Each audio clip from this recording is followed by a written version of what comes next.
Wake up! My little sister opened her eyes as I shook her. Come on, get up! I said, pulling her into a sitting position. She wore her pink and white unicorn pajamas and still slept with a stuffed animal, a ferret. What is it? She exclaimed, looking past me to see Darius at the bedroom door in his Spider-Man pajamas. Shh, I said, my voice a panicked rasp. He's here! Slender's here! He is? She said, horror filling her face. We need to go, now! I grabbed her by the hand as she got out of bed, holding onto the stuffed ferret she loved so much. Darius, a year older than Misha at 11, stood by the door with a shocked look on his face. I grabbed his hand and directed both my younger siblings down the hallway. Misha pulled on my hand, trying to go toward our parents' room. No, I whispered. He's already got them. They're gone. Misha's mouth dropped open, chubby cheeks stretching and big eyes nearly doubling in size. I dragged them down the hallway. We went down the stairs, and I told them to get their shoes on. My heart was beating harder than when I asked Emma to eat lunch with me that one day. I felt sick to my stomach as I moved to the window next to the front door, parting the curtains and seeing the tall, blank-faced figure standing half-hidden behind a tree. Where are we going? Darius asked. Someplace safe, but we gotta get out the back. Slender's out front. I suppressed a coughing fit. Darius stepped up to the window and looked out. He quickly shut the curtain and turned around, little face turning almost as white as Slendy's. Your nose is bleeding, Misha said, standing up with her shoes on. She was still half asleep, or maybe she was just too young to really understand what was happening. I reached up and wiped my nose on my flannel pajama shirt. The blood blended into the red and black pattern. Let's go, I said, taking her hands again. We went to the back door. I looked out at the woods beyond the back fence, making sure the coast was clear. Then I unlocked the door and ushered my siblings out into the night. We moved to the back gate. I reached up and unlatched it, then held it open for Misha and Darius. When can we come back, Brayden? Misha asked, looking at our house as I closed the gate. I don't know, Mish, I said, feeling more ill than ever. Taking their hands, I led them into the woods, angling away from the house. As we came to the top of a hill, Misha screamed and pointed. A blank white face was poking out from behind a tree some 20 yards distant, just visible in the dark forest. Run! I said, pulling them the other way. We booked it away, jumping over roots and fallen trees and ducking around bushes. I kept hold of their hands the entire time, even though I knew my nose had started bleeding again. When we could run no more, we stopped to catch our breath in a small clearing. I suffered through a coughing fit as my siblings watched with concern. Wait here, I said to them when I got control of the coughing. I'm going to do a check around the perimeter. Don't leave us here alone, Misha said. It's okay. You'll have each other. You'll be fine. If you see anything, just shout. Darius was sobbing silently. He'd always been a sensitive kid. When I first told him about Slenderman, he started having nightmares. Misha was a little different. She was tougher. And as I started away from them, she took her older brother's hand to comfort him. She still had Frederick the ferret held in the crook of her left arm. As I walked out into the woods, away from my siblings, I wiped blood and fresh tears from my face. I just wanted this to be over. Up ahead of me, a figure dressed in a black suit and with no face appeared in my path. He was about 8 feet tall, and 6 midnight black tentacles protruded from his back. I stood frozen as he approached, looking down. He didn't walk. Instead, his tentacles propelled him forward, using trees and the ground. I was shaking violently when he stopped next to me and laid one spider-like hand on my shoulder. Then he removed his hand and moved toward the clearing where my brother and sister waited for me to return. I remained frozen, my paralysis only breaking when I heard my brother and sister scream. Then I ran. I ran to get home, stopping on the way to take down the fake Slenderman mannequins I'd set up, one in the front yard and one in the forest. Slendy told me I had to do it myself, that he wouldn't help. So I did. My siblings had to believe me. Otherwise, they might have awoken Mom and Dad. So I ran. I would get home long before Dad woke up to get ready for work, and I would act surprised when he learned that Misha and Darius were gone. My parents would never know that I'd done it for them. They'd never know that Slenderman said he would kill my whole family if I didn't bring him my little sister and my little brother. So I ran. I ran to get home. I ran to escape the screams. I ran to escape what I'd done, what he'd made me do. And I ran to escape the Slenderman, even though I knew that was impossible. No, please! He's out there! I know he's out there! I was trying not to cry, not only because I knew it would make my mom cry even harder than she already was, but because I'd never been one to show strong emotion in front of my dad. There's no one out there, my father said, still gripping my arm, pulling me into the entryway and toward the door. Please, Keith, we're trying to help you. Just do what he says, Keith. My mother cried from behind me. You need help. They thought I was crazy. Maybe I was. But crazy people don't know they're crazy, do they? I knew I needed help, but I also knew that no psychiatrist could give me the help I needed. My parents hauling me to a mental institution would help them more than it would me. My dad yanked me toward the door, reaching out and opening it with his other hand. The constant chirping of crickets and the warm summer air floated into the house.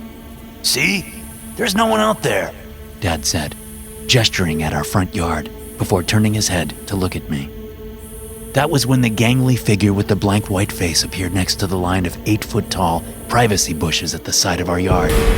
He wore a black suit, and his head was almost level with the tops of the bushes. Look! I shouted as the figure stepped over to the bushes. He's right there! My dad turned, but the Slender Man was already gone, hidden by the gently swaying bushes. I turned my head to look at Mom, but she was half turned away from me, dabbing her eyes. Can't we do this tomorrow? I pleaded. When it's daytime? I'd seen the Slender Man many times during the day, but it was all I could think of. My brain was fried. I hadn't slept in weeks, and I was constantly on the edge of collapse. We're going now, Dad said, stepping close to me so our faces were inches apart. Get in the van, for God's sake, Keith. You're killing your mother. Maybe if I did what they asked, the Slender Man would stay with me.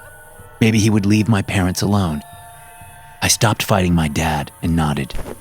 Is it unlocked? He nodded. I grabbed my backpack that was next to the door. My mom had packed it with a few things she thought I'd need, and I ran outside. I jumped in the back of the van, looking around everywhere for any sign of my tormentor. I didn't see him, but I knew he was out there. He was always out there. Mom and Dad got in the van. Dad started it up, and we pulled out of the driveway. I kept silent, fidgeting in the back seat as we drove out of our neighborhood and toward the mental health facility that was located about 10 miles away, halfway between our suburb and Nashville. As we entered a stretch of woods, I glanced out the right window and saw Slenderman standing in the woods, watching as we drove past. I didn't bother trying to point him out to my parents. He'd just disappear like he always did. Several minutes later, we turned onto a stretch of wooded road that led to the facility. There were no other cars on the road at this time of night, just us. And as we rounded a bend, the van's headlights picked out a too-tall figure standing in the road. Jesus Christ! Dad said, slamming on the brakes. We came to a rocking halt in the road, but the figure was gone. That was him! I screamed. Just go, Dad! Drive! What the hell was that? Dad asked, turning to Mom. Did you see that? My dad fumbled his seatbelt off, shouting as he jumped out of the van. But he hadn't put it in park, and it rolled forward. No! I screamed. Bring her back! I jumped out of my seat and into the driver's seat, throwing the van in park and then jumping out into the night. My dad was running into the trees at the side of the road, yelling, Joyce! I ran after him, catching glimpses of the Slender Man as he seemed to float through the trees, clutching my mother like she was a child throwing a tantrum. By the time I caught up to my dad, I could no longer see Slender Man. He'd disappeared, along with my mother. Where'd they go? Dad asked, looking around wildly. I had no answer, so I said nothing. Then there was a terrible, ear-splitting scream that was undoubtedly my mother's. Dad and I ran in that direction, coming to a moonlight-drenched clearing. Joyce? My dad said, looking up at one of the trees bordering the clearing. Jesus God! Joyce? I followed his gaze and saw my mother. She'd been impaled on a tree branch. She was convulsing, her feet kicking and blood pouring out of her mouth as she gripped the branch protruding from her stomach. There was a crunching sound, and I spun around to see the Slenderman standing directly behind us. He grabbed my dad up and slammed him onto a tree branch. Blood sprayed onto my face. I stumbled backward, tripping over a rock and falling. My dad's eyes bulged, mouth opening and closing like a fish's as he stared down at the branch. The Slenderman turned and looked down at me, and although he didn't have a face, I knew he was smiling. My dad's blood was dry on my face and clothes when I showed up at the mental health facility. I walked through the doors. As the night clerk looked up, his eyes went wide. "I have an appointment," I said in an emotionless voice. Behind the desk, at the end of one long hallway, the Slenderman appeared. He was still smiling. And as I looked at him over the clerk's shoulder, my mouth twisted up into a smile too.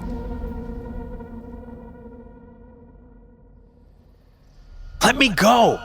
I said, wrenching my arm out of Dale's grasp. As I jerked, the flashlight beam in my other hand whipped across the trees. For a moment, I thought I saw a silhouette out there, at the edge of my flashlight's effective range. A tall man in a suit, I thought. I stared, seeing nothing but trees. You're exhausted, Lonnie, Dale said. Everyone else is calling it a night. We'll get back to it first thing in the morning. I turned back to Dale. Do whatever you want. I'm not giving up. No one's giving up. But we need to eat. We need to sleep. And we can't see anything out here anyway. It's too dark. I held up my flashlight with a smirk. I'm going. Fine. But if you hurt yourself or, God forbid, get lost out here, don't blame me. Dale turned around and walked back toward where all the cars were parked. I looked after him for a minute, seeing all the other searchers heading out of the woods, their own flashlight beams swinging dejectedly. Turning to look into the thick woods, I recalled the words my wife had spoken before I left the house. "Find her," she said between racking sobs. "Find our daughter, or don't come back." The words stung because I knew she meant them. I also knew that it was my fault. Lacey had disappeared on my watch. We'd been out in the woods, bird watching, one of Lacey's favorite things. She was better at identifying the birds than I was.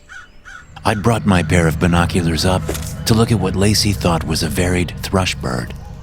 And when I brought them down again, Lacey was gone. I hadn't even heard her walk away. At first, I thought she was playing a joke on me, although that wasn't common for her. But my panic grew as I looked around, especially since 4 other children had gone missing in the area over the past few months. That had been this morning, over 12 hours ago. But I knew she was out here. She had to be out here. She had to be okay. I pushed into the woods, teeth clamped and muscles tight from the constant tension. Moving slowly, I negotiated the thick foliage. I swept my flashlight back and forth.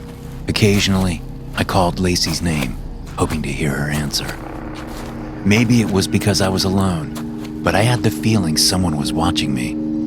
Several times as I went deeper into the forest, I thought I saw movement out of the corner of my eye, usually a white oval moving among the trees. But when I looked, there was nothing. So when I thought I saw a structure off at an angle, I discounted it at first. But on second glance, I saw that there was an old, run-down building sitting in a clearing in the middle of the woods. I approached warily, studying the glassless windows for movement. The building was made out of unfinished concrete, almost as if the builders had given up before they were finished. It was 3 stories tall, rectangular, and crumbling here and there. It didn't make sense that there would be a building out here. I circled the structure but found no roads leading to it. It would have been half impossible to get the construction equipment out here. Regardless, I knew I had to go inside. I had to check it. So I found the front door, which was just an empty doorway, and stepped inside. The air was cold and stale, causing my skin to prickle. There was an odd smell about the place that I couldn't nail down. Standing for a moment, I listened hard for any sounds of movement. When I heard none, I started my search. The rooms contained nothing but ancient and broken down office furniture. I searched the first floor, seeing no signs that anyone had been in the building for years. But when I found the staircase to the upper floors, I noticed that there were stairs leading down to what must have been a basement. Once again, I stopped and listened, dread knotting my guts up. There was something wrong with this place, and the last thing I wanted was to go down into the basement. Then I heard a faint cough from the darkness below. It was a little girl's cough. I raced down the stairs, flashlight wobbling. I couldn't bring myself to call out Lacey's name. I was afraid it would break some sort of spell, causing her to disappear forever, if it was Lacey who had coughed. My frantic search of the first room off the basement hallway yielded nothing. But as I stepped into the second one, pointing my flashlight to the left, I saw a group of 5 children, all standing in the corner and facing the wall. Lacey was standing there at the back of the group, closest to me. Lacey! I said, running up to her and sweeping her up, pressing her head to my chest as the tears escaped my stinging eyes. You're okay. You're okay. I loosened my grip on her, pulling her head away from my chest to look into her face. But she had no face. There was nothing but an oval and empty blackness beyond. The shock was too much. I dropped her, and her little body fell to the concrete floor with a thunk. The other 4 children turned stiffly to face me. Where their facial features should have been, there was nothing but blank skin. The children stepped toward me in unison. Unable to breathe, I backed away, panic making a confused jumble of my thoughts. Then I bumped into something. I whipped around to see an incredibly tall man with long limbs, wearing a black suit and tie over a white shirt. And as my gaze settled on his head, my heart seized.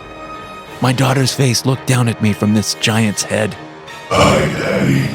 She said, her voice distorted and deep. Black tentacles snaked around from the tall man's back and reached out for me as I screamed.